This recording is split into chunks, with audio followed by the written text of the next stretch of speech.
In the fabled land of Northern California, nestled in the Valley of Sacramento, two friends begin a journey to enlighten the world about their experience living life as a Xennial. But what is a Xennial, you may ask? If you wish to know, then follow them on their adventures. Welcome to the Xennial Chronicles. This is James. This is Mike. And well, last episode we were talking about the unfortunate passing. I don't know. I guess unfortunate. He'd been sick for a long time, so maybe for him it was fortunate that he no longer had to suffer from dementia. But the passing of Sean Connery, Sir Sean Connery, right? Oh, Connery had dementia? He was suffering from dementia for the last couple of years of his life. Oh man, that's terrible. Yeah, I mean, if you don't know anybody that's ever suffered from dementia before or don't know what it can do, it's not just they forget things. It just completely racks your brain, your body. It's a horrible, terrible thing to have happen. Yeah, absolutely. So we talked about Sean Connery last week, and hopefully I turned some people on to a couple of interesting movies. Hopefully there's somebody out there that watched Darby O'Gill and the Little People, somebody out there that watched Zardoz.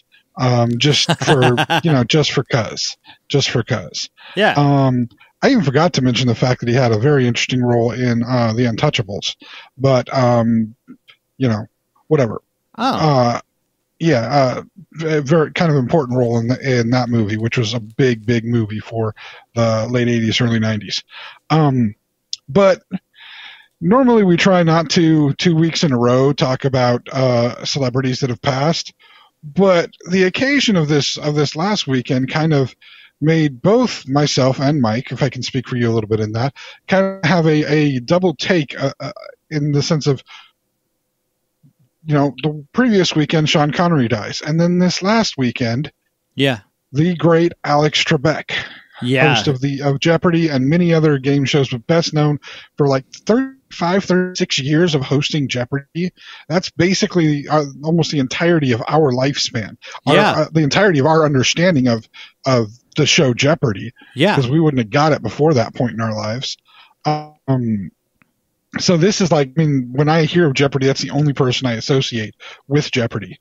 And he had pancreatic cancer, which is one of those cancers that if you got pancreatic cancer, you're not in good shape. That's not a good cancer. No, that was no cancers are really good cancers, but some are survivable. I mean, I live in the house with my wife's grandmother who had lung cancer, had a lobe of her lung removed, and she's perfectly fine.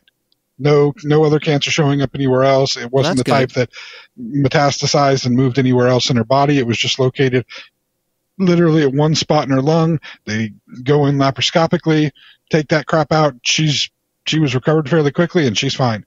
Good. Nothing showing up for cancer. So, you have those type of cancers, which, again, no cancer is good, but there are better cancers to have. There are ones that are like that, that one you can live through. There are some that you can't. Pancreatic cancer is one of those.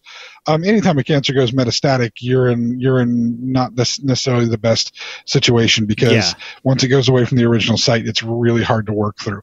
So he knew that it was coming for him soon. He did try to do as many shows as possible. In fact, he even taped a segment for the new Ryan Reynolds movie, Free Guy. Yeah. He did a small piece for that before he passed away. Oh man. But it's, again, something that kind of you knew was going to happen if you knew that he had pancreatic cancer. Yeah. But still not fun to hear. But then the fact that it happened 1 week after Sean Connery. Now, in normal life, the two of them are not connected. Alex Trebek, Sean Connery. In normal situations, it's not like they were friends or anything. It's not like they knew each other and did anything. It's not like Sean Connery appeared on Jeopardy and had something major famous happen. However, for anybody that's listening that is a Saturday Night Live fan, the two are completely entwined with each other. You have Will Ferrell's portrayal of Alex Trebek trying to stay calm and do Jeopardy, while Daryl Hammond does a caricature of Sean Connery that is basically just as foul-mouthed as he can get away with, and trying to upset the Alex Trebek character as much as humanly possible. Yeah. By just being downright foul and evil. I mean, I don't even know how many things Sean Connery claimed to do to Alex Trebek's mom at different points. And it's base guttural humor, but it's some of the funniest recurring SNL skits that have ever happened. And anytime Will Ferrell has been back on SNL to host or anything, they always revive it in some way. There's been some other great people doing impressions of other celebrities throughout them. Ben Stiller did a impression of course, Tom Cruise during one of them. And then Norm Macdonald was famous for his impression of Burt Reynolds in the Jeopardy. Yeah, Celebrity absolutely. Jeopardy's there. There's so a just few to of them that have were them, great. David Duchovny as Jeff Goldblum, I think, was one. Oh, yeah, okay, I remember that one. Winona Ryder was Bjork. There's so many of them. I have not seen one, but that just sounds hilarious. Oh, it's great. That just sounds funny. Worth it. And I'm a sucker for good impressions. It's one of those things that I love seeing good impressions of people. But anyway, for those two to die in such a close proximity to each other, and having SNL be such a big part of, I think, culture nowadays, it's just kind of funny, and memes went wild with it. Yeah. I believe I even sent you a message saying, maybe SNL was just a prophetic version of the afterlife. Yeah. And this is what's happening in the afterlife is Alex Trebek and Sean Connery and whatever other celebrities end up coming through are on a never-ending celebrity Jeopardy. And then I just had to wonder, what the hell did Alex Trebek do? Because he's such a good guy.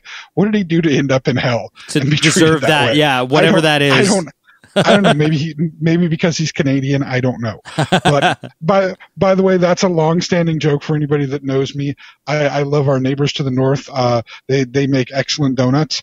But I jokingly make poke fun at Canada, basically because it has a lot of things that I think would be, other than all the snow and the moose, it has a lot of things that I think would be really good to have here in our country.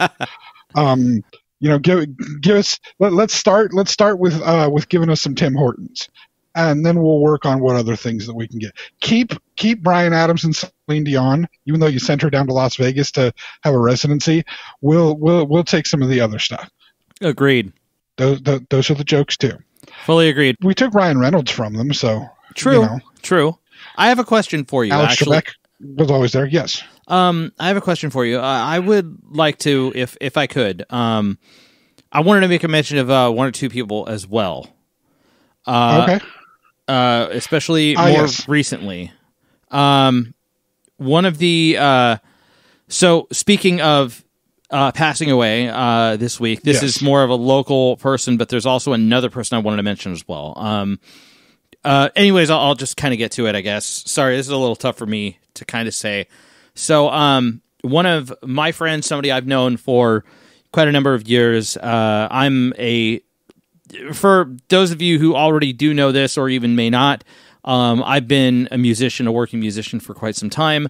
And I, up in the Sacramento area where we're from, one of the most prominent clubs out here for a long time is a place called the Boardwalk in Orangevale, which is a suburb of Sacramento just outside of Citrus Heights. Kind of between Citrus Heights and Folsom, essentially, is where Orangevale is. But this club was very prominent in a lot of the bands that I worked in, or worked with as well, because I worked there as a sound guy later. A lot of my more milestone musical accomplishments take place in that building. I was a sound guy. I worked for multiple national acts in that venue. I also opened in a band for many national acts in that venue. Yeah, you opened for. Sadly, you didn't get to play a whole lot, but you opened for Saliva and Filter. That's true. Were you playing the day that Dope was there? No, we played. Did you open with Dope? Yeah, we opened for Dope. Okay. That was the day that we debuted our first album. Prylosis debuted our first album. So I'll explain this to everybody who's listening. So I am currently in a band called Digital Havoc, and previously was in a band called Prylosis. We did a couple of full-length albums. We were together for about 10 years. We had a huge amount of fun. I'm still in contact with everybody pretty much who's in that band, especially the final incarnation of the band, what we like to consider the official incarnation of the band.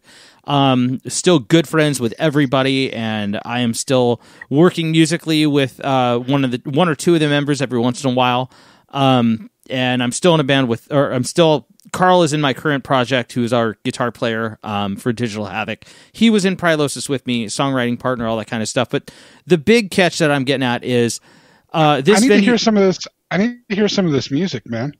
This Prylosis music. It sounds like it might be interesting. It's decent. You could find it on YouTube, actually. YouTube, okay. Spotify. If you look up Prylosis, make sure you don't spell pyrolysis. Spell Prylosis, because there is a band called Pyrolysis that came out around the same time and is a completely different type of music. We're more like your thrashy heavy rock, post new metal sometimes, depending upon our preference. I don't know. I heard something that you had one song that sounded a little Creedish, but that's just maybe that's just little a Creedy, a little Nickelbacky. You know, it was the mid 2000s. Yeah, we were still trying to find our sea legs. You know, but. Yeah. Essentially, we were together for a long time, and a lot of our major accomplishments, which include debuting both of our albums, having our release shows there, opening for multiple national bands. They were one of the places that was kind of tantamount to our earning, our reputation in Sacramento as a good live band. And unfortunately, we got the news that the owner of the Boardwalk, his name is Mark Earl. He unfortunately passed away yesterday. We are filming this on Monday. We're talking about Sunday, so we're filming. I'm sorry. Recording on Monday the 9th. This news came out yesterday on the 8th, that Mark had passed away from leukemia, actually. And I had no idea. None of us had any idea, I think, that he had leukemia. You know, it's kind of a personal thing, so you leave that to be what it is. But he worked until... He was working that club until the shutdown. I think there was one short time where somebody else took the one time where somebody else took the oh my goodness, I lost control. One time when I'll punch this back in. There was one time when somebody, took essentially like a temporary ownership of the club for a little bit, for like a year or two. Yeah.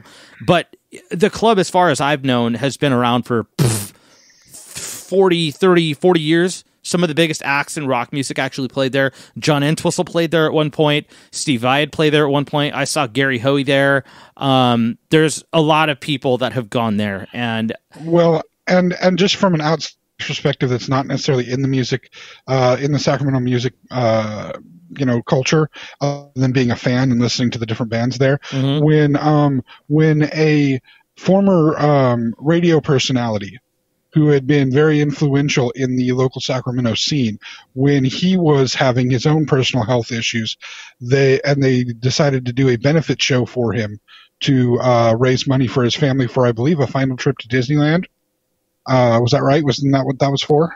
Yes. That was actually, yes, you're talking about, and he was a guy I was going to mention as well. That show was done at the Boardwalk because my understanding was that seemed to be the most appropriate venue.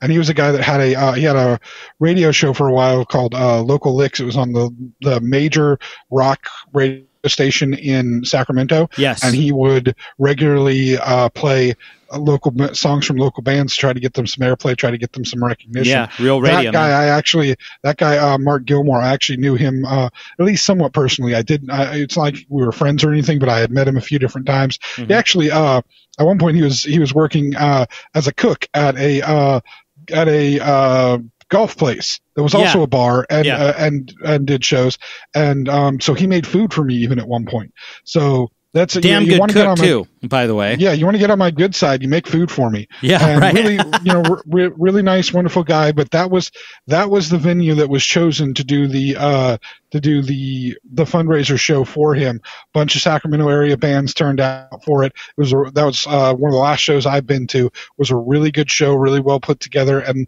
I think the appropriate venue for that type of tribute to somebody that meant so much to the Sacramento music scene. That's just my take from the outside. Yeah, and the thing about Mario, you're talking about Mark Gilmore. He was a dear friend of mine as well, and that's one of the things I was going to get to as well. In the middle of my stammering, I apologize. He was more than willing to do so much for people. And he was one of the good people out here. I was very glad to have worked with him. Every time I worked with him, he was one of the most pleasant people to work with. And the turnout for the show was a good turnout, especially not even as much the people that showed up to listen to the music, but the bands that showed up and the people that showed up to do performances. Yeah.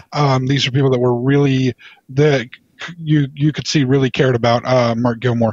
But that's also a testament to the other Mark, the owner, that he set that up at his establishment and used it as a fundraising event for Mark Gilmore's family, and yes, and for recognizing that both of them had very significant a significance in the Sacramento music scene. And I can say, other than parking, which is probably the only real issue at the only real issue ever at the boardwalk. Yeah, parking always sucks. Parking was awful there, but it's a really great venue, really nicely set up. Sound is pretty good in that venue. Yeah. And it's one that's easy to get up kind of close to the stage, which is, if it's a band playing that I like to get close to the stage. I don't care if I'm deaf afterwards. I want the performer to know that I'm there to listen to them. And I love messing with people. The fact that I know the lyrics and they don't expect it. It's kind of neat. But anyway, I'm sure this, with the experience that you had, I'm sure this guy, this owner, Mark, he probably meant a lot to you. He did, man. Like I said before, he was one of the most pleasant people to work with, really. Like at the end of the night or middle of the night, you could, during everything, you could come to him and let him know what's going down. He was always really chill. And he was always really nice. And I don't ever remember having a bad night, working for him, really.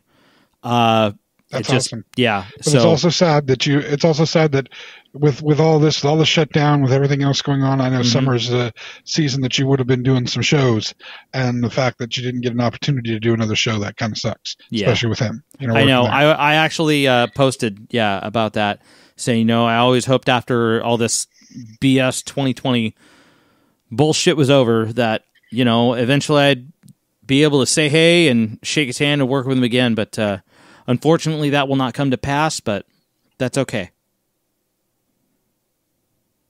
See, and that's the thing is, I think this year, with everything that's happened within this year, it kind of, we always feel the sting of deaths of people that are close to us, even the deaths of people that are celebrities. We've talked about that before, how we identify so much with celebrities and how much a person that's technically a stranger to us, because we don't know them, we don't see them, we don't, they don't know us, but how much that really does affect our life. And this year it's very much been amplified.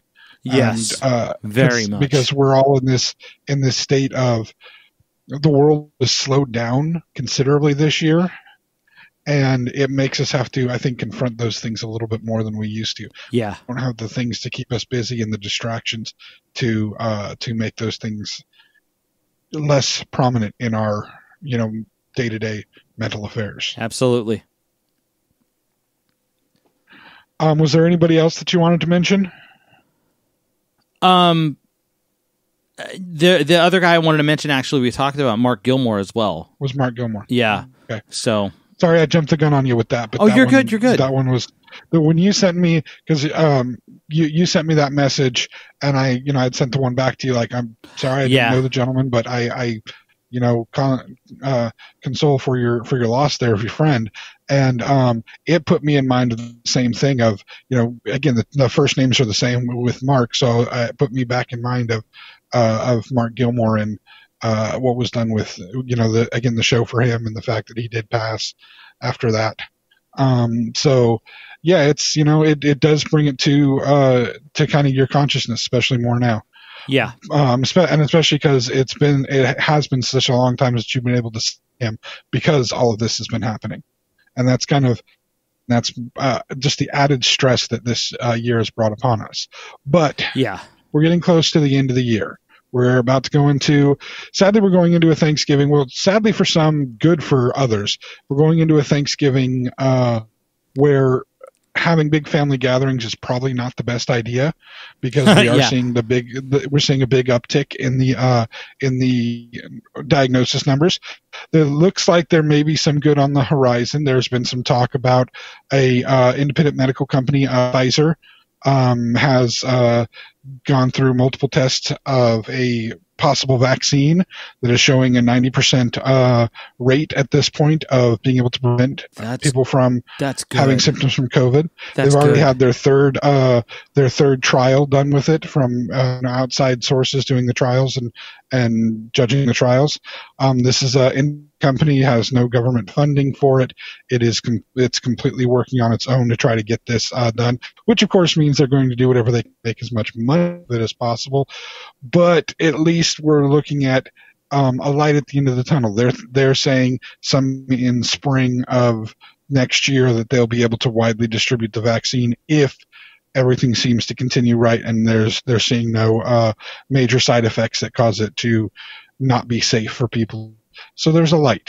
We see abilities happening. We're coming to the end of 2020, and the hope that 2021 will be a little bit better year than what 2020 has been for everybody. That's good to look forward to. Yeah. And in that spirit of hope, and in the spirit of for me anyway, I don't like speaking for you, but I think you feel the same way about this. In the spirit of honoring Alex Trebek, we can't go through his movies and talk about different movie roles and talk about that kind of trivia. What we can do is do trivia. We are having another trivia night. That sounds fantastic. That's what today is about. Yeah. I know it's a little soon. We had our last trivia night fairly recently, but I was thinking, what better way to honor Alex Trebek than to do a bunch of trivia questions? No, we're not doing it in style. In fact, we were doing it the same style we did our last, since it worked so well. I'm even using the same games. Obviously different cards and different questions. Nice. But I'm using the exact same games we used last time because I felt that one was pretty fairly balanced for you and me. Yeah. We came out, I think what did I win by 1 point or 2 points? I think it was like a 1 or 2 point lead. It was pretty decent. Yeah, it was a fairly small margin, so it wasn't something where like both of us were just getting, or one of the two of us was just getting completely destroyed. We were able to answer the majority of the questions. Some things you knew, some things I knew. So I think we're gonna go with that strategy again.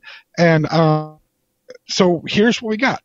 We have 3 different games that we're using. Okay. Let me find the pen. Woohoo! All right, we have 3 different games that we're using. We're using the Music Scene It again.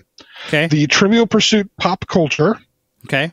And the Trivial Pursuit Totally 80s. Dig it. And we're going to go again one at a time, just in the order I listed it to you. So music, pop culture, totally 80s. I'm going to do it in that order, okay? And I will have you choose the question based on the different categories. In Trivial Pursuit categories, there's 1, 2, 3, 4, 5, 6 categories on each one of those cards. There's only 3 categories on the scenic cards. I don't know what the categories stand for on the scenic cards. It's just green, orange, yellow. You just got to pick one of the questions. Okay. And that's how we're doing it. I have my paper here to be able to keep track. You have paper there to keep track, right? Yes. No, you don't. You came unprepared. Of course I came unprepared. Now I got my little notepad right here, man. You got lunch detention now. No. Teacher is not happy with you. Man, this is bullshit. You're going to be smacking erasers all period. I'm going to be snacking on erasers? Did you ever get smacking erasers as a punishment? As a punishment? No. Yeah, when the old chalkboards, you'd have to smack the erasers to get all the chalk off of you have to hit all the erasers. I Yeah, mean, I know what you're talking you know- about, but I just did that. Yeah, the teacher never did it, so I was always like, if I did that, I'd just do it just to be funny. Oh, just to be funny, you weren't doing it to be like teacher's pet? Oh, hell no. I wasn't a teacher's pet. Sure. Were you a teacher's pet? I was, depending on the teacher. I had a couple teachers that I was teacher's pet for, only because, like, I mean, one of my teachers, like, her husband was like the heir of like a small little candy empire. His family owned a candy factory in the Bay Area, and so like her husband was like kind of rich, but also had like candy all the time, so she always had candy. So yeah, I was really nice to her. Plus, she was kind of cute. So yeah, that teacher I was really nice to. But then like I had one teacher who was like, I think I was in second grade, and she looked like she was like 90. And she's the one that got mad at me and called my mom because I was using a stapler to shoot crayons across the room. So that's, I mean, she couldn't commend the creativity. That's my mom innovative. did, actually. When the teacher told my mom what I was doing, and then my mom was like, "What?" And teacher said, "Show her." And so I showed her how to use, how you open the stapler up and you got to pull that thing back so you can put the staplers inside, or the staples inside. I would pull the thing back, put a crayon in there, and let it go, and the spring would launch it. And my mom's like, "That's completely genius. I never would have thought of that." And the teacher's like, "No, that's destructive." And so afterwards, my mom was like, "I understand. I'm supposed to tell you you're not supposed to ever do that again, but that was really cool. I like that idea." I'm like, "All right." So my mother understood the that is like creativity. the best. That is the best parental intervention story I've ever heard. That's fantastic. My mom thought it was genius, but the teacher did not so much. I did not like that teacher. That's also the teacher that yelled at me because I wouldn't. We were making Santa Claus things at Santa Claus faces. We were supposed to color them and decorate them and whatnot at Christmas time. And back when they made you do that stuff at school, and I wouldn't grab the cotton balls and put the cotton balls in the beard. Oh God, I'm getting itchy just thinking about it. Because I don't like touching cotton balls, even to this day. It makes me sick to my stomach. Okay. Now I have to go wash because. Anyway, I wouldn't touch them, so she got mad and yelled at me in class. So yeah, I didn't like that teacher. So some teachers, I was, I did try to be a little bit of teacher's pet. Other teachers, I just tried to make their life miserable because they weren't people I liked. Understood. So, yeah. But anyway, on to our game. We are now officially starting our game, okay? Okay. So, let's begin with our first music scenic question. Mike, you pick green, orange, or yellow? We're going to go with green. Oh, this sucks. How's it going to be? Jumper and Deep Inside of You were all hits for what pop rock band? Oh my goodness. I'm hearing the song How's It Going to Be in my head right now. I know exactly what that song is.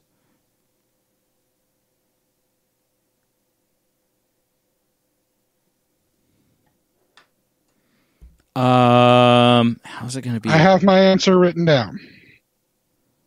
You have your answer written down. I'm trying to think. I don't remember Jumper. It wouldn't be. You do remember It Jumper wouldn't be- if you heard the first. Go ahead. I think I know who you're talking about. Is it Lit? Is that your answer? Yes. I'm writing down your answer as Lit. If you heard the first line of Jumper, you would get it. Okay. Wish you would step back from that ledge, my friend. Okay, yeah. I'm not sure that that's the right band. I think I'm mixing up my band names. All the bands that showed up on the Zone station, 100.5 station, like the mid-90s, they tend to be all molded together for me, but I think it was Lit. Please continue. Well, I can tell you it wasn't Lit. The answer is... Oh, by the way, nope, I got to say I haven't turned the card over yet. I have to say what my answer was. Yes. My answer is Third Eye Blind. Third Eye Blind. Damn it. And the answer you is... got it. You got Third Eye Blind. Yeah, that's Third Eye Blind. As soon as you said it, I was like, shit, it was them. Yes. Yeah. Most people don't necessarily know that one song is called Jumper. because they know the first line of that song. I wish you would step back from that ledge, my friend. Jumper. Yeah. Of course it's called Jumper. Of course. So, point for me, no points is for you. No points. Now, next question. From the pop culture, your choices are movies, TV, music, sports and games, buzz, or fad? Fad. What TV character from 20 Minutes into the Future got his start in Coca-Cola commercials? 20 Minutes into the Future? Is 20 Minutes into the Future the name of the show or movie? Or yeah, something is called the thing is called 20 Minutes into the Future. Yes, that's in italics on the question card. So yes, that's the name of something, a show, a movie of I don't know exactly what, but that is the name of something. 20 Minutes into the Future. Got his start in Coca-Cola commercials. I have no clue. I've never heard of 20 Minutes into the Future.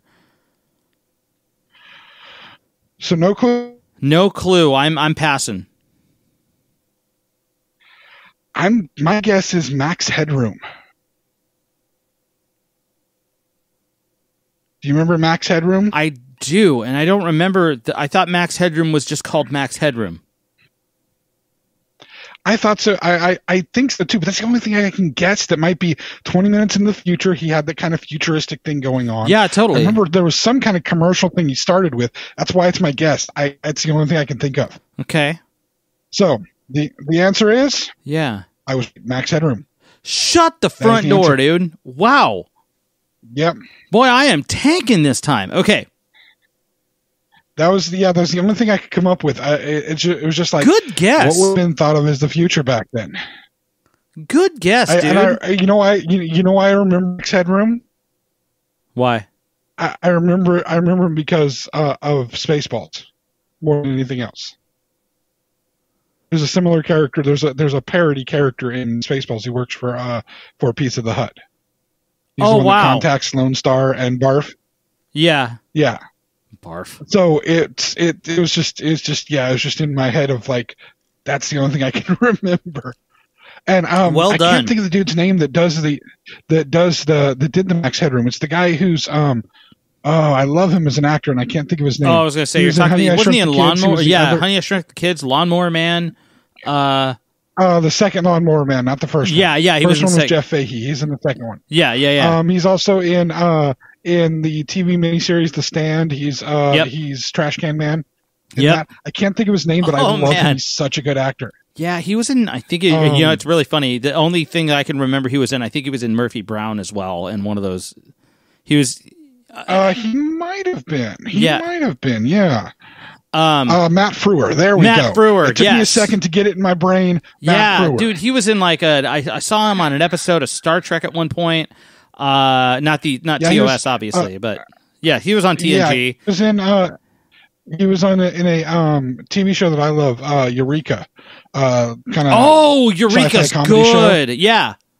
Yeah, he was the kind of the game warden there, and he had an Australian accent. But I love him in almost everything that he does. So yeah. All right, on to the next question. This is the totally question. Your choices are headlines, TV, movie, music, sports, and leisure. Found out what the UC was from last time. Wild card. Let's do music. Music. What U2 hit noted? I have run, I have crawled, I have scaled these city walls only to be with you. Oh, what's the song title? Yes. Oh, I think it's I Still Haven't Found What I'm Looking For, right?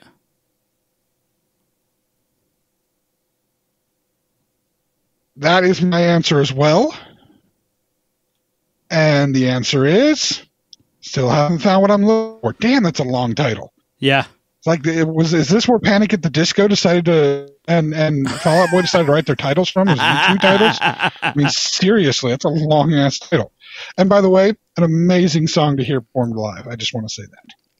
That's a really good song. I've had I've had the joy of being able to go to a U2 concert, and that was an amazing song to hear live. Of course, every song by them was an amazing song to hear live. That was probably the second best concert I ever saw in my entire life. Great show. Wow. All right, so hey, Mike. Yes, you have a point. yes. I finally got a point. I'm finally on the board. You're in 3. You are up 3, and I am up 1.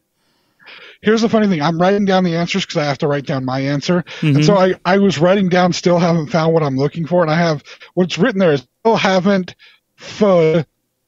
what look, kind of. Because I couldn't write the whole thing down. And then that's under my side, right? Under your side, I have the word same. Because I know it's the same thing. That's fantastic. I wasn't going to write that shit again.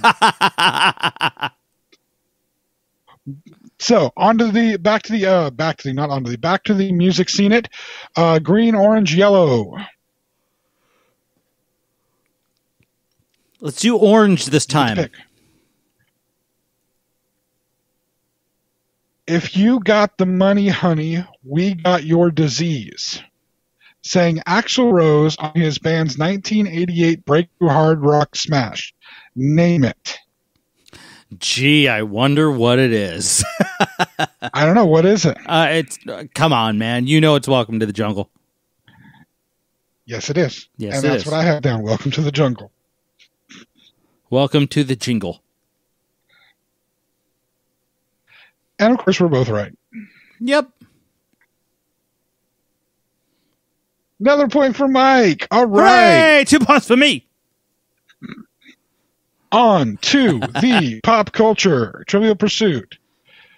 Movies, TV, music, sports and leisure, buzz or fad. Let's do TV. What was John Cage's nickname on Ally McBeal?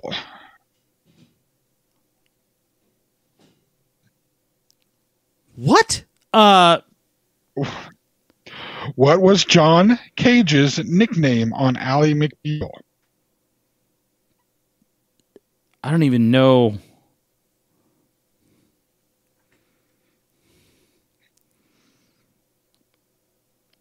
I have no. What the? I have zero context. I got nothing, man. Apparently, if you what Sparky? Nothing, I have no okay. idea. I'm just going to say my answer is Sparky and leave it. Okay, your answer is Sparky. Why not? I literally have no context. My answer is Dancing Baby, because it's literally the only thing I remember from Ally McBeal was the frickin' Dancing Baby. So I'm pretty sure we're both, but let's see. Oh my God, the answer is not Dancing Baby or Sparky. Apparently the answer is the Biscuit. The Biscuit? All right. The Biscuit. I know. Okay. I got nothing. Yeah. So that's a big 0 for both of us. Oh no, my streak is over. What's going to happen? Oh no. All right. So totally you're at 4 and I'm at 2, right? That's where we're at? Yeah, that's where we're at. Okay. Totally 80s. We have headlines, TV, movie, music, sports and leisure, and wild card. Let's do movies. Movies. What Village Voice cartoonist was enlisted to write the script for the 1980 film adaptation of Popeye? What was the I'll read it again. What Village Voice, Village Voice being a periodical, cartoonist was enlisted to write the script for the 1980 film adaptation of Popeye?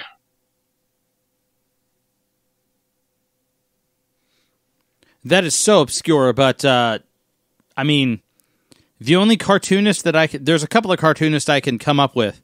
I highly doubt any of them are who this guy is, but I'm just going to throw out a limb and say Jim Davis.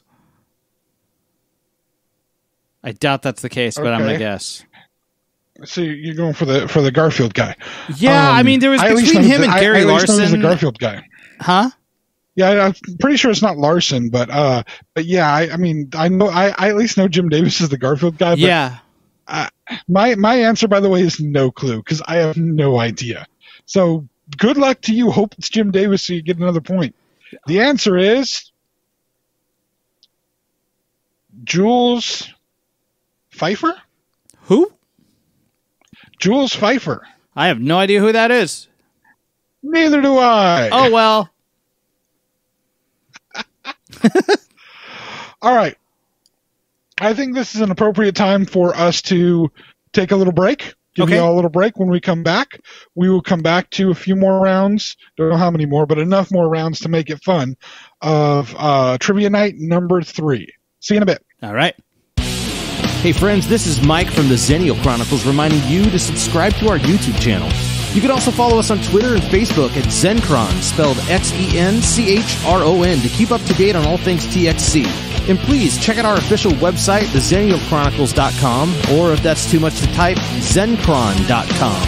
Thanks again for listening, and now, back to the show. And we're back. Hello. Playing some more trivia game. Yeah. All right. And I don't know how many more rounds we're going to do this because we're just going to do it for as long as we have fun doing it. Because, hey, you can listen and enjoy, and that's what we're here for, right? Right. Exactly. Okay.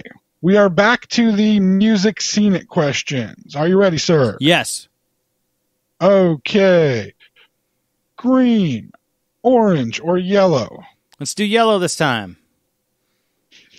All right. Like a Rock, used for many years on Chevrolet commercials, was a 1986 hit for what Heartland rocker? Oh, man.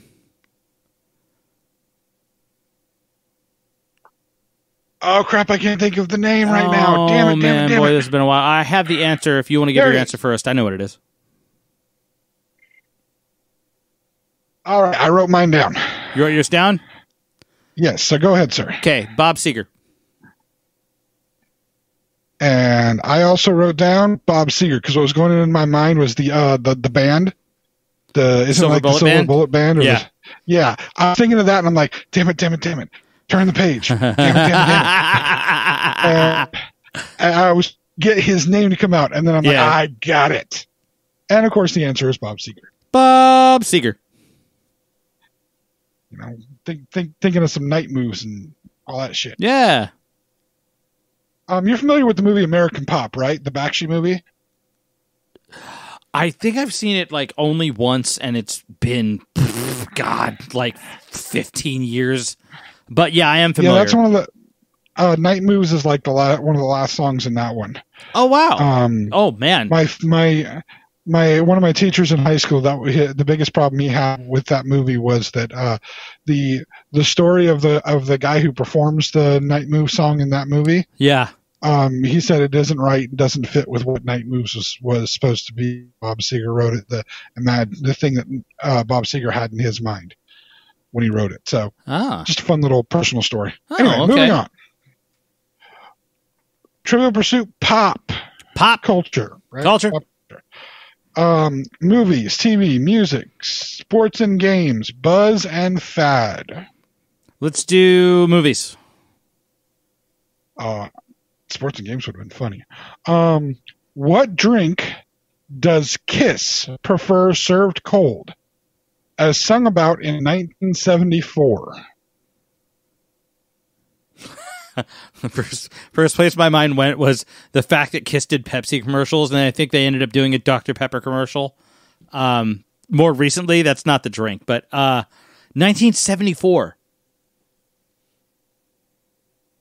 Yeah, 1974. That's the debut album. I'm just going to say, for the hell of it,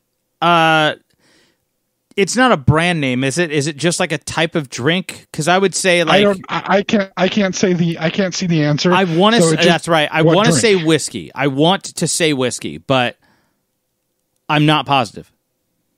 Here's the thing: if it's a brand of whiskey, I will give that to you.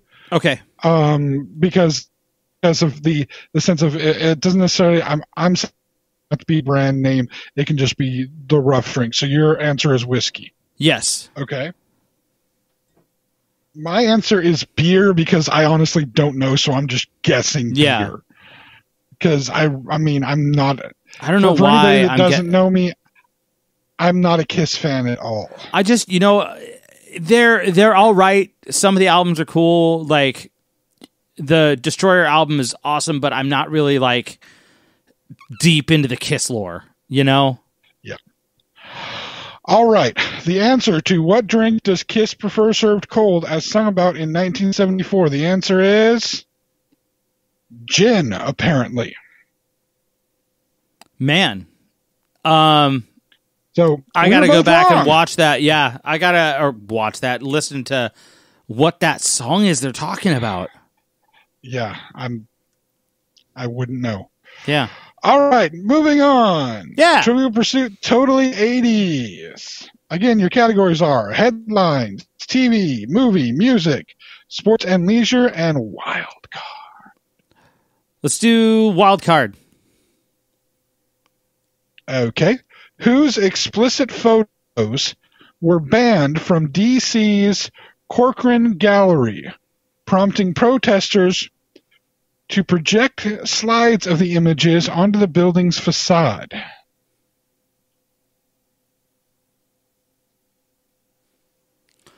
Read that question again,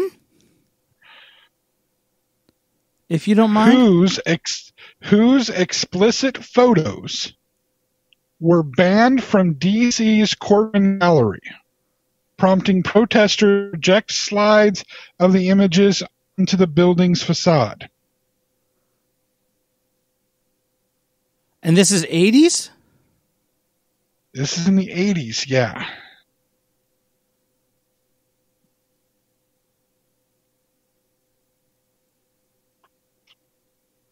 The only DC I can think of is like DC Comics for some reason, and it doesn't. No, DC, like the District of Columbia. Yeah, Washington DC. The Corcoran Gallery, which is an art gallery, I'm assuming. Marilyn Monroe? Okay, my answer is Monroe. My answer is Madonna. Ooh. Just because 80s and explicit photos. Yeah. That seems like the appropriate answer. All right, the answer is Robert Mapplethorpe's. Who? Maybe he's the artist.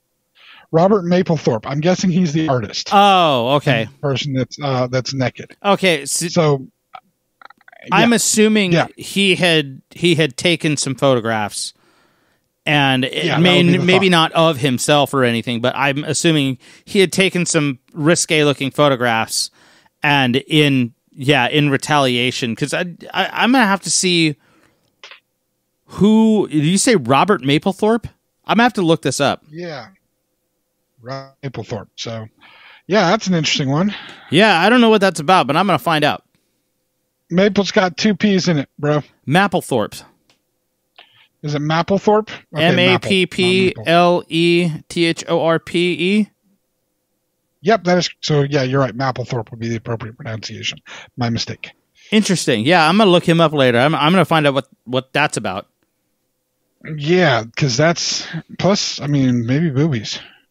I mean, possibly. That's not really what I'm talking about. Like, personally, I was just like, why would something be projected on the side of a building in protest? Like, what's the big deal about them? Or maybe what's the fact that they weren't really a big deal and they were thrown up because, there was some overreaction or something?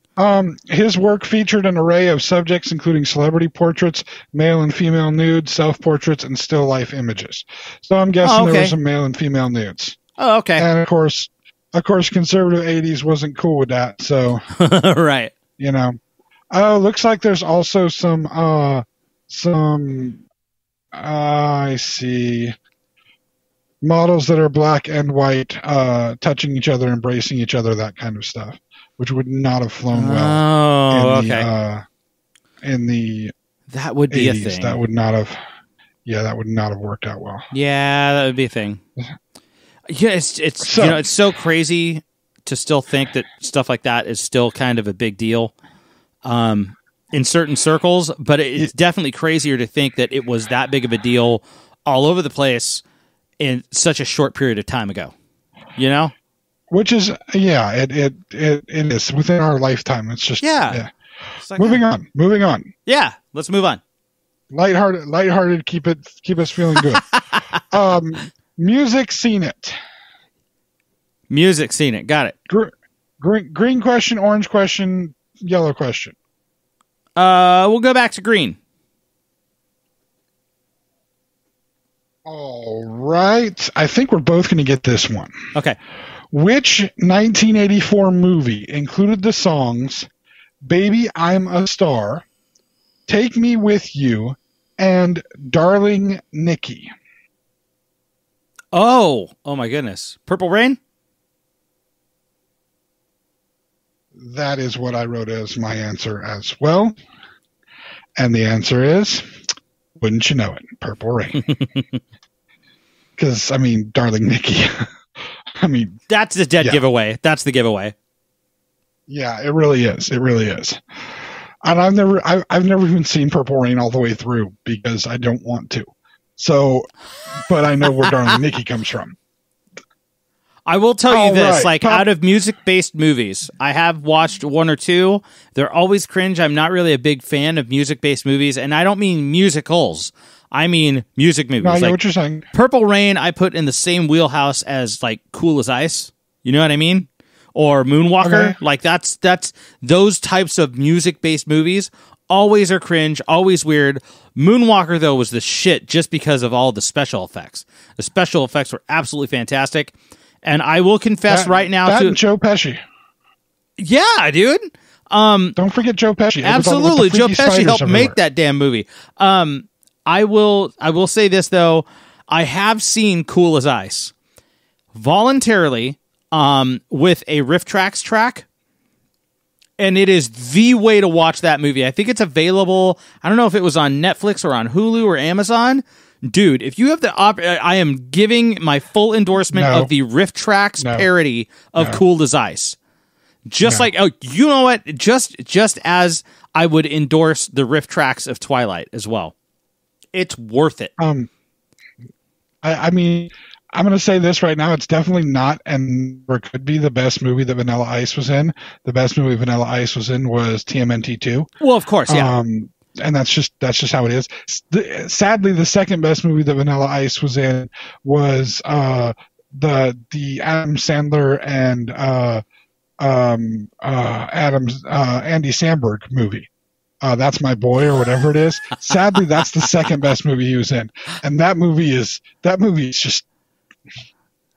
I mean, there's funny parts in that movie. Don't get me wrong, but that movie is so effed up. It's like a next level of effed up. Oh yeah. No, Happy Madison has started to just not give a fuck anymore. Especially with the more recent Netflix stuff, they definitely did that, but they were going that direction for a while.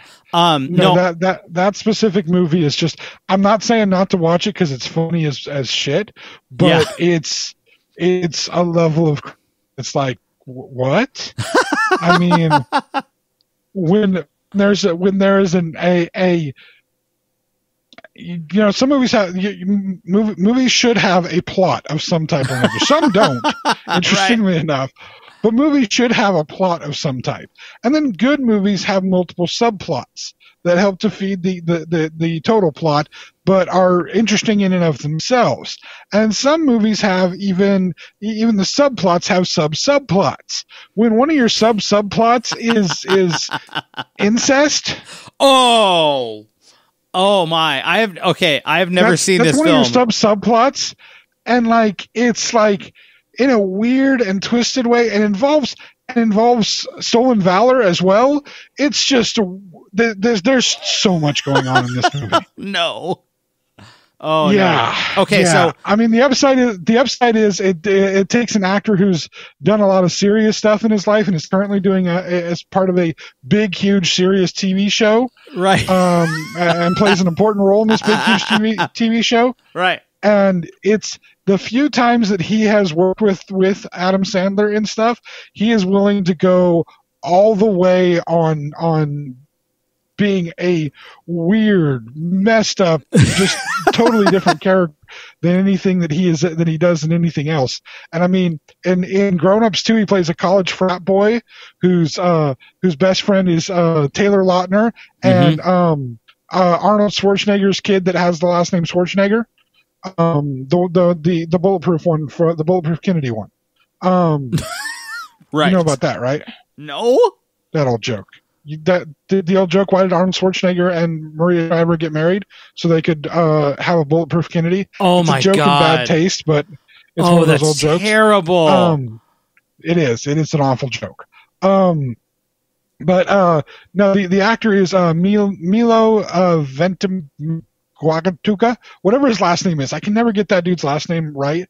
He was in Gilmore Girls for the longest time. He was on Heroes. He was kind of the main star of Heroes for the longest time, and now he's in This Is Us, the TV show This Is Us. Oh, cool. Like the big, huge drama that's been, and he plays the dad in that, so it's like a really serious role. And it's great because he's a very good actor. He's the guy that I mentioned before. He looks like, he has the same facial condition as Sylvester Stallone, where one part of his lip doesn't work properly because he's had facial nerves damaged. So he's actually played Sylvester Stallone's kid in a couple of the Rocky movies. He actually played his son in a couple of the Rocky movies because he does resemble. Yeah, he does resemble him. In Grown Ups 2, he plays a college frat boy who's just a total, bro dude.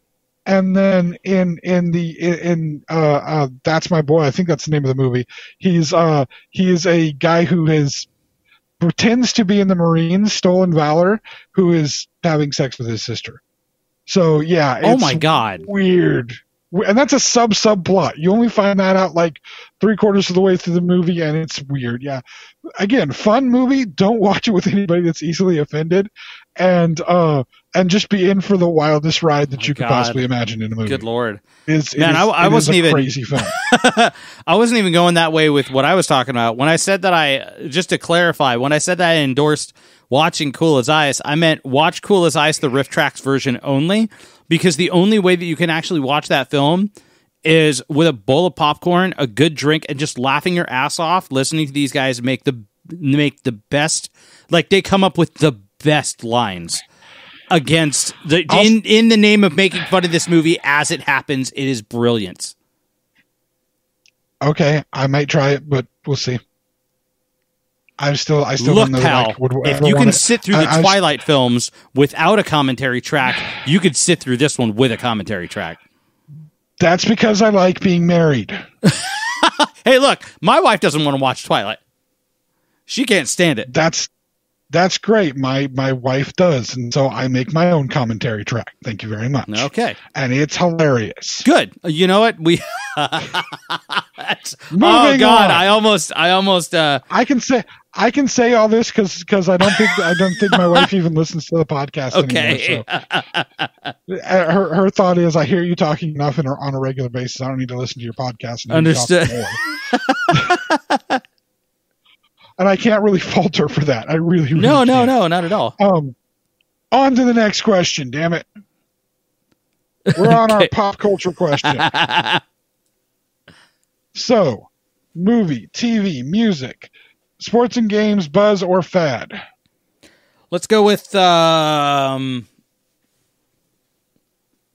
buzz. What prescription drug has politician Bob Dole done a series of ads for? Oh my God, I legit don't know that. I'll tell you what Bob Dole says. Prescription drug? God.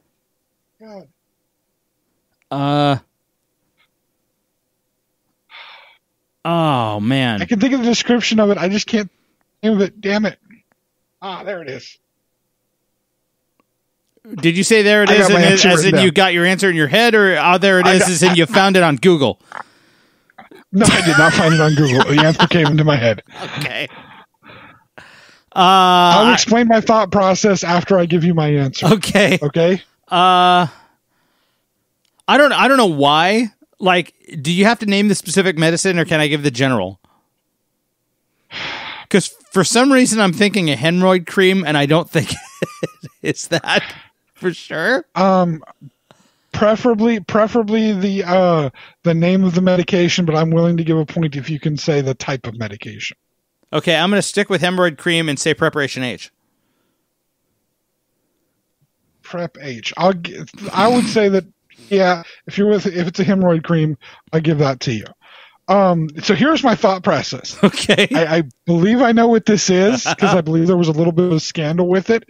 The thought process was, oh my God, it's an ED medication.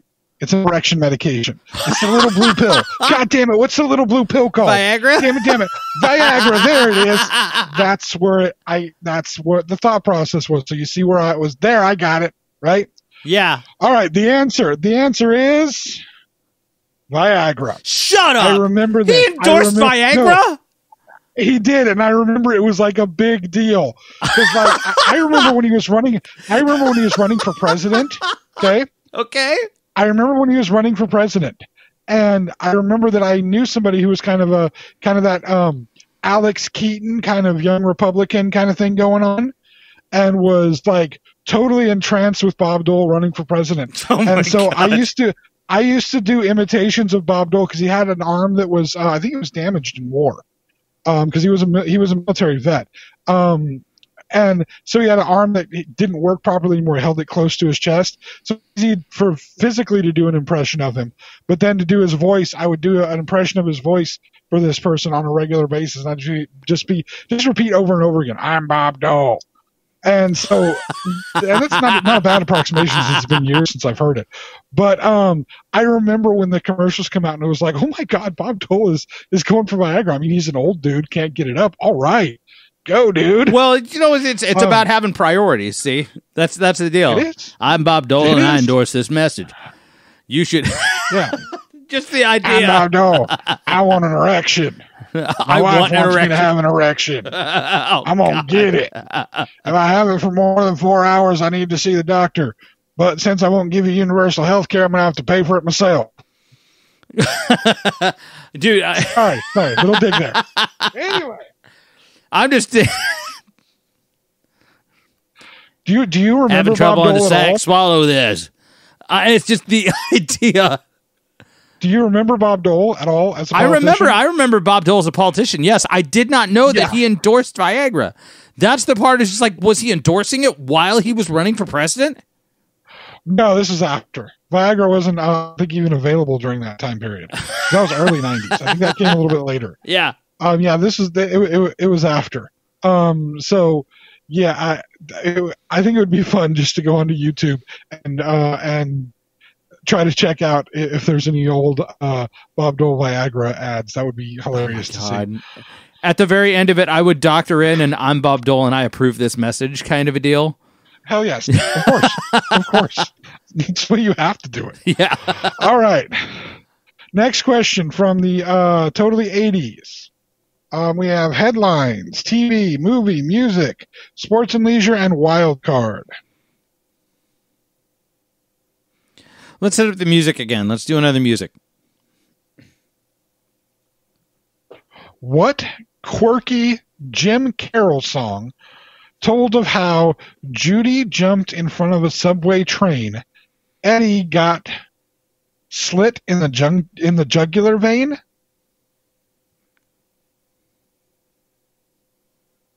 Judy jumped in front of a subway train. Eddie got slit in the jugular vein? Yes. A song by Jim Carroll. How upbeat. Quirky song, apparently. Quirky, yeah, quirky. Not upbeat at all. Huh.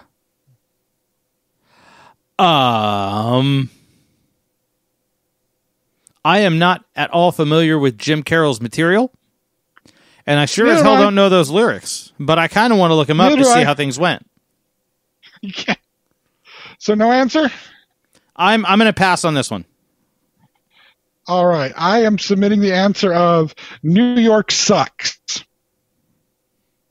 Because that sounds like it's probably taking place in New York subway train and whatnot. So I'm just throwing that out as an answer. If I'm right, then we're done with the game. I'm just saying that right now. Yeah, you got a pretty good lead. The answer is People Who Died. What the fuck? No, it's not about the lead that we would be done with the game. It would be I would be done with the game because that was just literally an answer I pulled out of my ass. So if that ended up being right, I'm done. I'm walking away. Especially if like a song was actually called New York Sucks. That's right. Like, nope, I'm out. People Who Died? Yeah, People Who Died. That's quirky, I guess. I'm looking this up too. All right, next question from the Music Scene It. Green, orange, or yellow? Green. What legendary band's most popular songs include, this isn't fair, Truckin', Casey Jones, and Friend of the Devil? Hey, James. Yeah. What'd the Deadhead say when the drugs wore off? I don't know what. This music sucks. Yeah. Yeah. That's my answer. Grateful Dead. Yeah. I mean, Truckin' is the only one that I know, but. Yeah. Oh, man. Friend of the Devil. Friend of the Devil is actually pretty good. There, my friend. And Casey Jones. You know Casey Jones. You know Casey Jones. Do I? Driving that train, high on cocaine. Nope. Casey Jones, you better watch your speed. You've never heard that song? Nope. Oh, okay. No, and I'm grateful. And I'm alive, so fuck them. Anyway, the Grateful Dead, of course, is the answer. Because, yeah, it is. Thank you for the positive response to the joke. By the way, that was a joke. Anyway, next category.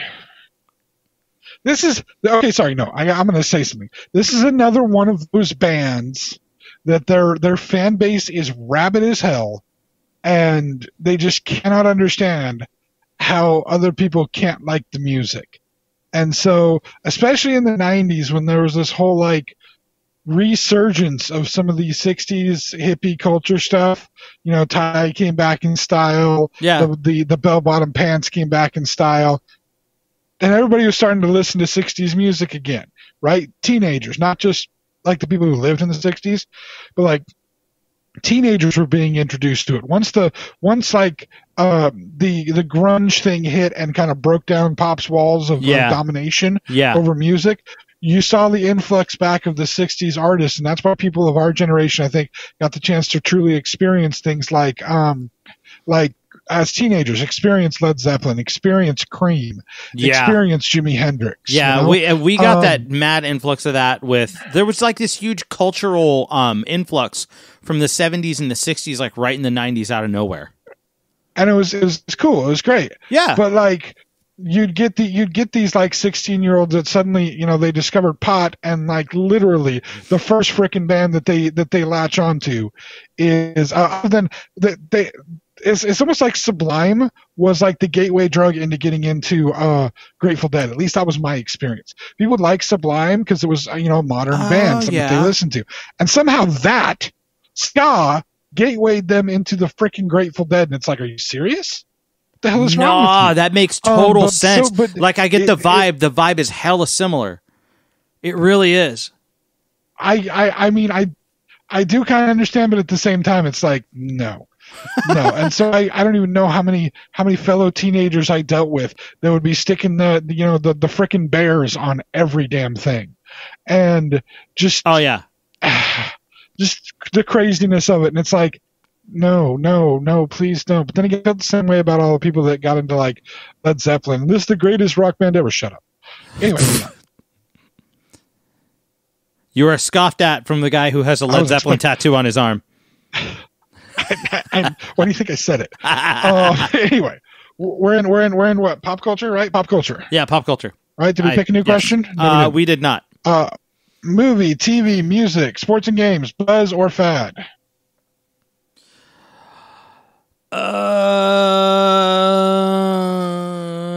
Let's do another buzz. You're not going to get this question. You might actually. I know I won't. What was the name of the failed restaurant owned by? Now I know what you're thinking. I'm going to say. You think I'm going to say Arnold Schwarzenegger, Sylvester Stallone, Bruce Willis? No. Owned by Naomi Campbell, Elle McPherson, and Claudia Schiffer. What the fuck? They opened a restaurant?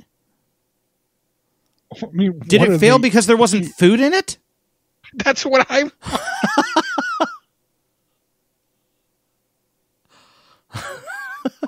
Sorry. Did they serve heroin and cocaine? I mean, seriously. Heroin, cocaine, and air. That's what you get at this restaurant. That's it. That's the name of the restaurant right there. Also cotton balls. Oh, that's so terrible. Oh, God. I mean, seriously. Who goes to that restaurant? That's so terrible. What would you have there?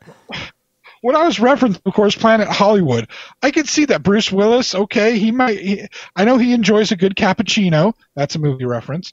Sylvester Stallone, I've seen him, tenderizing a whole side of cattle. So maybe we get some good steak there, some good ribs or something, right? Fist tenderized ribs.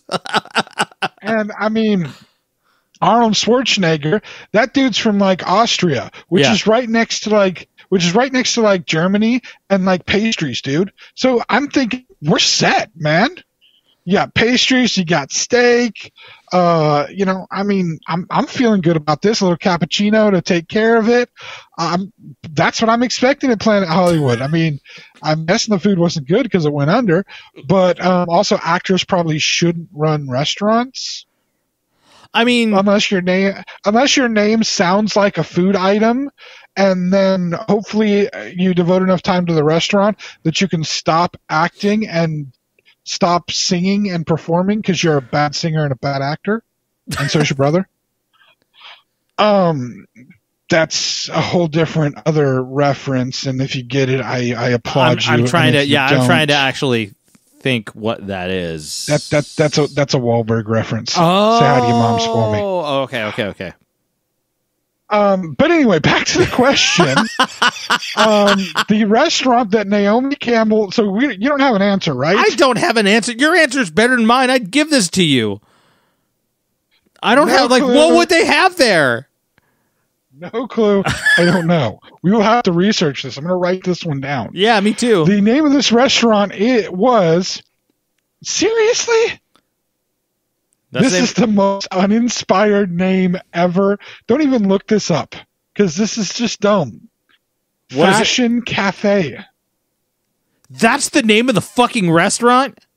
That's the name of the restaurant. They couldn't even come up with something interesting. Like Planet Hollywood is at least somewhat interesting. Yeah, that sounds larger. Yeah, you want to go. You want to see like the cool pictures and shit on the walls. You'll see movie memorabilia, or you'll have the you'll have the Hollywood sign, in a painting on a mural or something like that. You expect to see something like that. Fashion Cafe.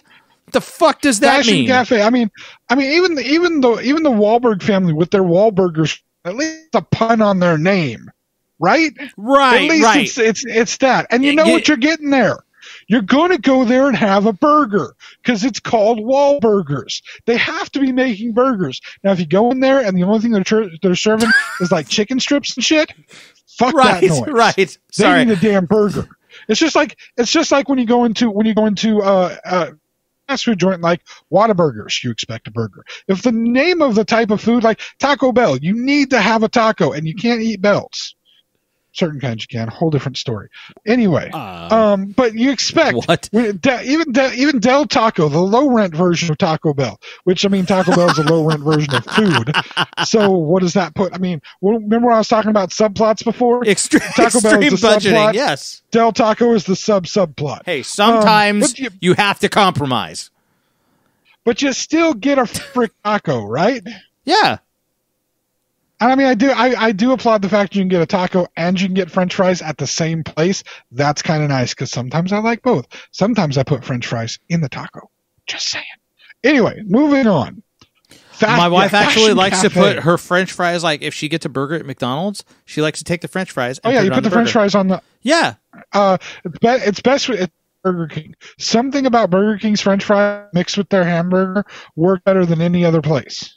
I will pass know that why. tip off for sure. Yeah, I will I don't know pass why. that tip It just off. seems to be the one that works. Yeah, it seems to be the one that works the best. I don't know exactly why. You have it a does, problem. I always but have a that's problem the with one where the Burger flavor King's works. lettuce. That's kind of like weird. We are The way not that having they the hamburger episode today. okay. This is not the So, hamburger anyways, episode. Fashion Cafe. That's the name of the What place. the hell is- They sound.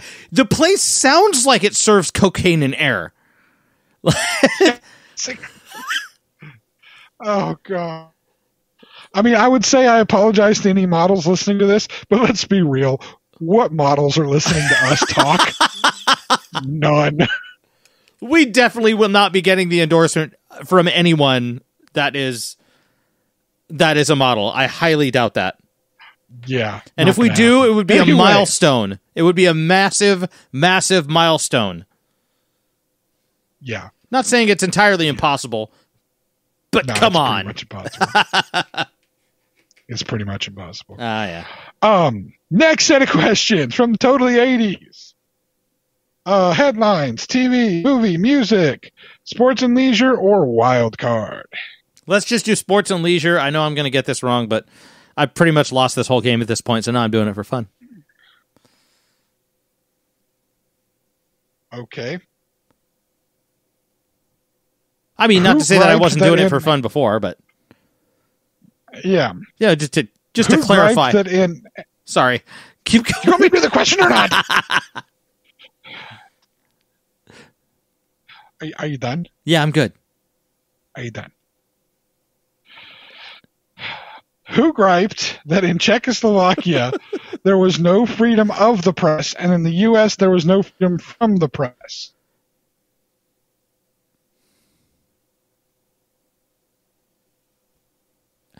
This was sports and leisure?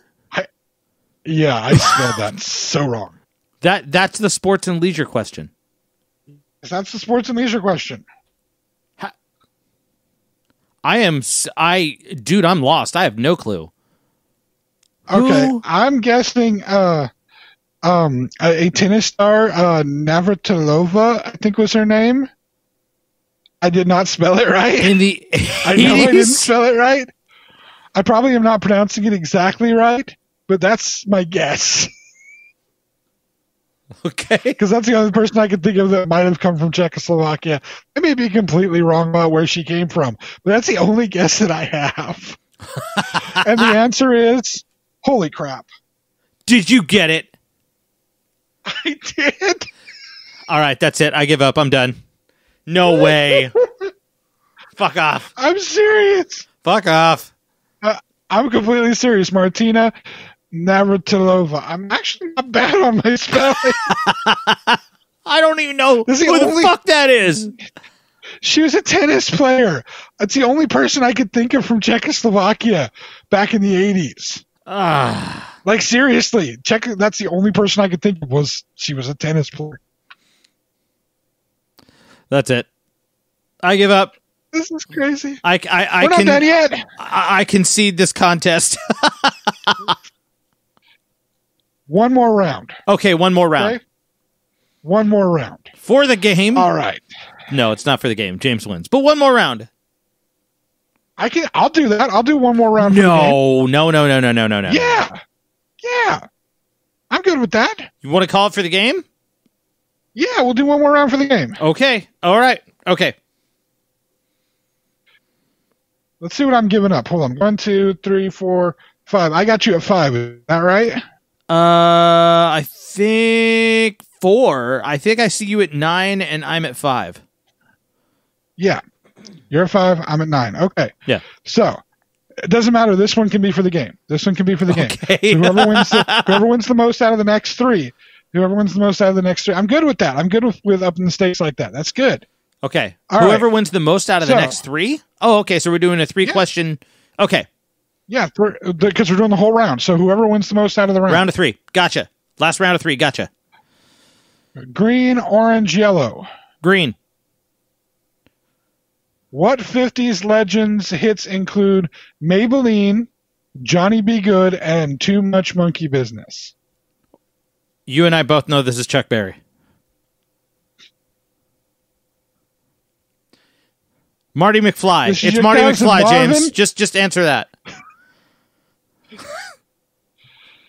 So yes, we both know that. I mean, I don't know. I don't think we would have got the orange question. What Talking Heads song featured the lyrics, "This is not my beautiful house, this is not my beautiful wife"? Oh my God. I don't know enough Talking Heads. No, that's I think it's called Letting the Days Go By. Apparently no, Once in a Lifetime. Once in a Lifetime. There you go. Yeah, no, yeah. That's, and then I was listening to the lyrics in my head. Yeah. I think we also both would have got the yellow question. What was that? What was Elvis Presley's middle name? Aaron. Bonus point. Spell it. Aaron? No, it's actually Aron. It is Aaron on his tombstone. That's which is part of the reason why people think he wasn't dead. But his middle name is Aron. Wait a minute. His middle name, as it's spelled on his tombstone, is not correct? And they've never changed it? Speculation that no, that's part of the speculation that he was not really dead. Oh, fuck off. No way. Okay. Okay. First off, that's a weird thing. That's like saying Paul is dead because he was barefoot on an album cover. And people say that, but that's a strange, I mean, it's a simple typing mistake. Yeah, but that's what they say. I did not know that, though. I've seen his tombstone in front. I've been to Graceland, so that's why I spelled it that way, but very interesting. All right. We're on to the pop culture card. Okay. Movies, TV, music, sports and leisure, buzz and fad. Let's do another buzz one.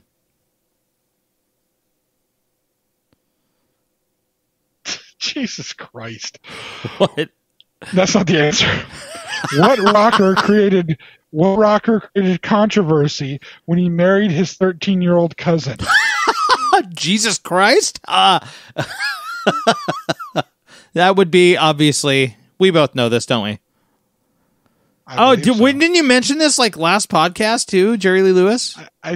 Yeah. Yeah, because we were talking about Dennis Quaid. Yeah. Yeah, that's why. That hence my exclamation of Jesus Christ. Because it's like, I mean, the first card with the Chuck Berry card, you've covered Johnny Be Good. Yeah. So obviously you know who it is. They should take out the mad hits, because Maybelline, I know Maybelline. I know Maybelline. I highly doubted you knew Maybelline. I know a big thing about Maybelline. Maybelline is like the Payola Scandal song. It's the one that created. It's the one that started the Payola controversy. I know that shit. I'll probably talk about it at one point. Now that I didn't know about it, but I know the song. Yeah. So, but I mean, it's like, seriously, that one was just great. I know we both know this one, and then with this other one, it's like we just talked about it. We both know who that is too. So this has become interesting though, because we're sitting at a tie. Yeah, we are. So, TV, movie, music, sports and leisure, or wild card. You know what? Just for the hell of it, let's go wild card on this last one. Son of a... Whose death did Howard Cosell announce during Monday Night Football on December 8th, 1980? 1980? I wrote my down. If I'm right and you don't get this and you don't get the answer, yeah, I don't know. 1980? Specifically December 8th, 1980. Right. Oh my God. I had to think about it. John Lennon. Which is exactly what I wrote down. Yeah, that's who it is. Can you believe that we got 3 musical figures in this? I mean, that's nuts. Major musical figures. And yes, of course, we are both right. So I guess we're at sudden death. Yeah, let's do a sudden 'Cause death. we're tied. Yeah. All right, you choose music, pop culture, or totally 80s. Let's do pop culture. Pop culture. Got it. Card is pulled. Your choices are movies, TV, music, sports and leisure, buzz, or fad.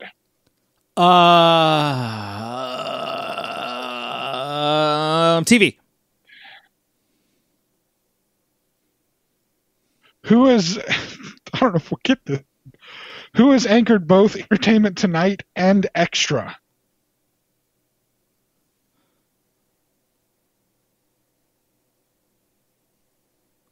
Son of a bitch, I know this. Who's anchored both? Yeah. Wait a minute. This wasn't totally 80s, was it? No, this is pop culture. Is it is it Mario Lopez?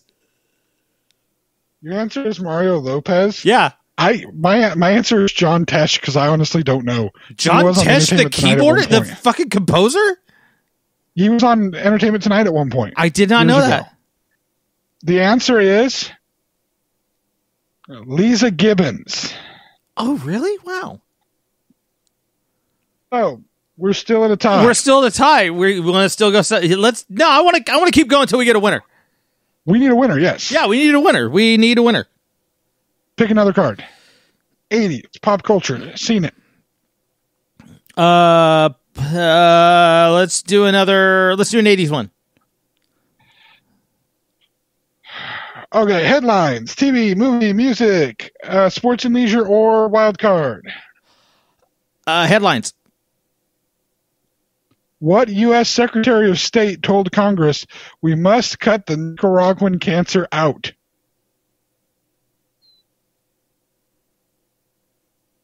Boy, that is entirely, completely out of my wheelhouse. Oh, God. I think I know, actually. We must cut the Nicaraguan cancer out, right? Yeah.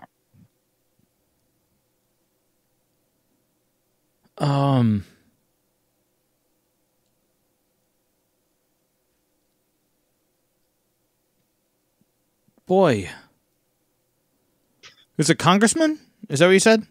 Secretary of State. Secretary of State. Oh, I don't know that. Told Congress. I have no clue who the hell a Secretary of State would be around that time frame.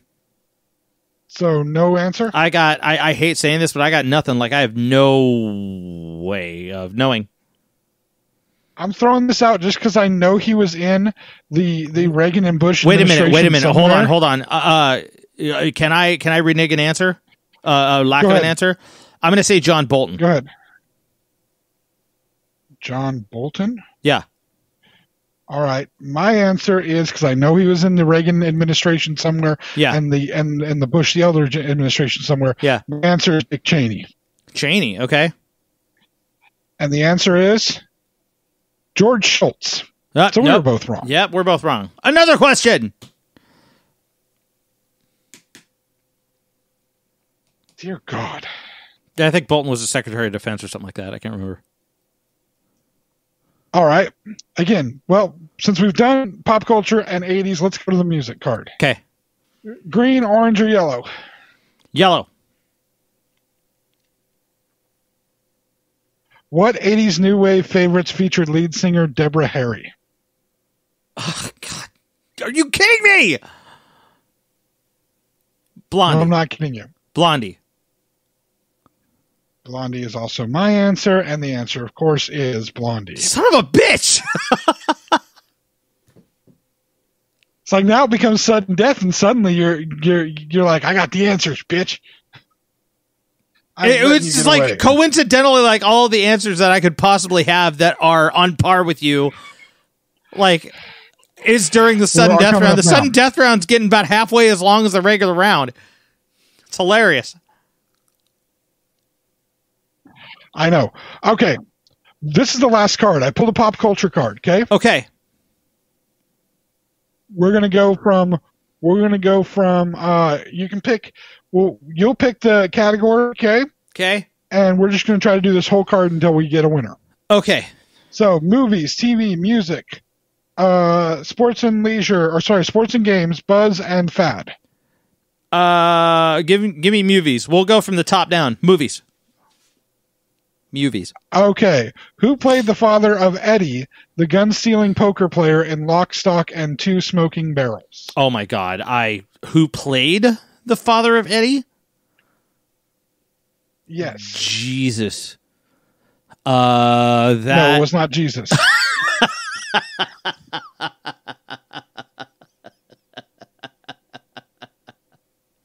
Damn it, dude, you broke me. Sorry, like my my mental image right now is just so stupid. Like part of me goes through just the general like the general Catholic blonde-haired blue-eyed Jesus to like Willem Dafoe to like all of these other people. I have not a clue. I don't even know any like I don't even know any British actors that would have been around that proper age at that time. Well, so you have no clue. I got nothing. I have an answer, and I'm pretty sure that I'm right. Okay. The answer I have is Sting. You gotta be as in like the musical guy Sting. Really? Yeah. No, I know who Sting is. And the correct answer is Sting. I knew that one because I've seen that movie a whole bunch of times. I was going to say, I have seen it a total of once. Yeah, I've seen it a bunch of times. I was actually one of the first movies that Jason Statham was in, and he got the part because he used to be a street hustler just like he is in the movie. Oh, cool. He used to sell like watches from a briefcase. All right. How about this? What British punk extolled the virtues of sex and drug and rock and roll in 1977? British punk? Yeah. British I wouldn't punk. know the answer to that one, so. I mean, maybe Johnny Rotten? Ian Dury. Who is it? Ian Dury. Yeah, I don't know who that is. Yeah. What TV show featured a group of rabid sports fans who loved the Bears? Saturday Night Live, of course. Yeah. Who is the first survivor to pose for Playboy? Survivor? Yeah, like TV show Survivor. Oh, I have no idea. Jerry Manthe. Jerry with an I, so woman, obviously. Yeah. What's the name of rapper Jay-Z's clothing line? I think that's is that Rockaware? You'd have beat me on that one, sir, because I did not know the answer to that until I looked. However, we should both know the answer to this one. What Star Trek actor recorded the Ballad of Bilbo Baggins in the 1990s? That's fantastic. Leonard Nimoy. I was really hoping you'd ask for that question because that was a fun one. We would, yeah. It would have still been. We would have kept going, but that's great.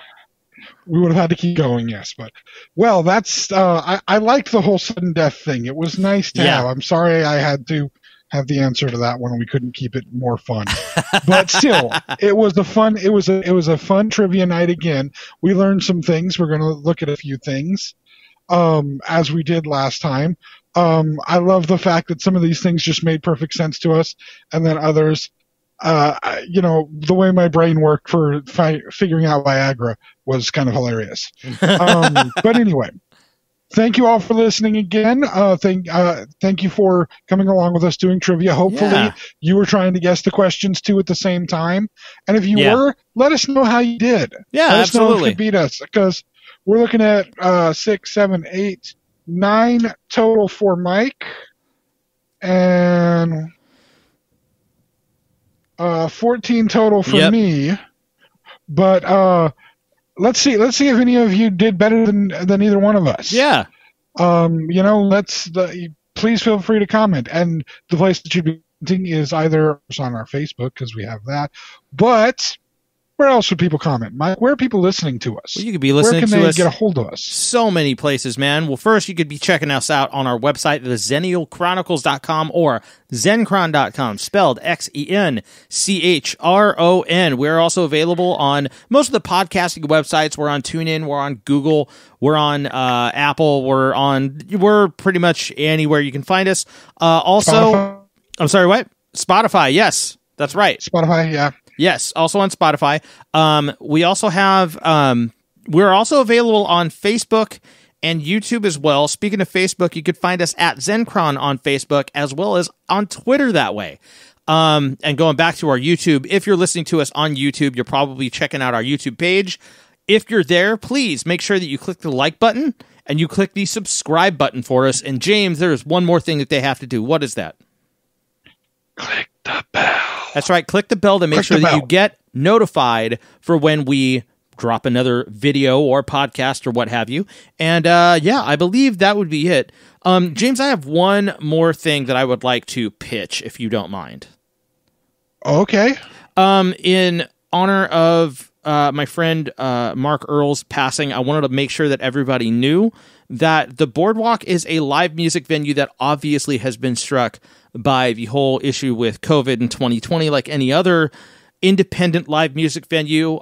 So to anybody who's listening, the Boardwalk has a website available at theboardwalkrocks.com.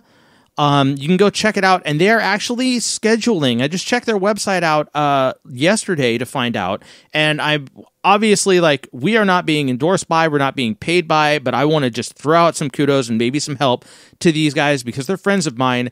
Go check out their website, theboardwalkrocks.com. They actually have some live shows being shot and broadcast from inside the venue, scheduled for next year. I was looking at, I think there's a couple, 3, 4 of them that I saw. One's a comedy show. One is an amazing, amazing rock band that I've had the pleasure of doing sound for called The Island of Black and White that you should check out. I think there was another rock show that they're mainly like a rock club, like known as an all ages rock club. And you should check out the live shows and the acts that they're working with on that website. If you could, theboardwalkrocks.com is where you go for those live shows.